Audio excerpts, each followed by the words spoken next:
கடிச்ச மாதிரி, பூச்சி கடிச்ச மாதிரி இருக்கும் கால்கள்ல. ஸோ அது அரிப்பு தான் வந்து இந்த கரப்பான் பொறுத்த வரைக்கும் ஸோ ஒரு மிகப்பெரிய கால்கள்ல. ஸோ இது வந்து ஸ்டார்டிங் ஸ்டேஜ், இந்த கரப்பானுடைய ஸ்டார்டிங் ஸ்டேஜ். வயிற்று பகுதி, கால்களுடைய பகுதியில வயிறுக்கான பாயிண்ட்ல இருந்து தான் இது வந்து அதிகமாகும். ஸோ இப்போ நம்ம காமிச்சது எல்லா ஸ்கின் ப்ராப்ளமுமே பார்த்தீங்கன்னா, நம்ம சொன்ன மாதிரி ஏற்கனவே இந்த எக்ஸிமா அப்படின்னு சொல்லக்கூடிய இந்த கரப்பான் பிரச்சனை இருந்தா எந்த மாதிரி இது வந்து ஸ்டேஜ் பை ஸ்டேஜா இது வந்து டெவலப் ஆகும். ஸோ எந்த மாதிரியான ஒரு இமேஜ் வந்து நம்ம கால்களில் எந்த மாதிரியான ஒரு தோற்றம் இருக்கும் அப்படின்னு சொல்லி நம்ம தெளிவாக பார்த்தோம்.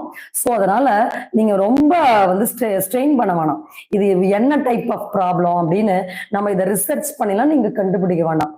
ஸோ கால்கள்ல இந்த மாதிரியான ஒரு தடிப்பு, ஒரு அலர்ஜி, ஒரு ஸ்கின் ரஷ் இருக்கா, இச்சிங் இருக்கா, அதுல தாங்க முடியாத அரிப்பு இருக்கா, இப்ப நம்ம சொல்லக்கூடிய விஷயங்கள் எல்லாத்தையும் பண்ணுங்க. அது சொரியாசிஸா இருக்கட்டும், ஸ்கேபிஸா இருக்கட்டும்,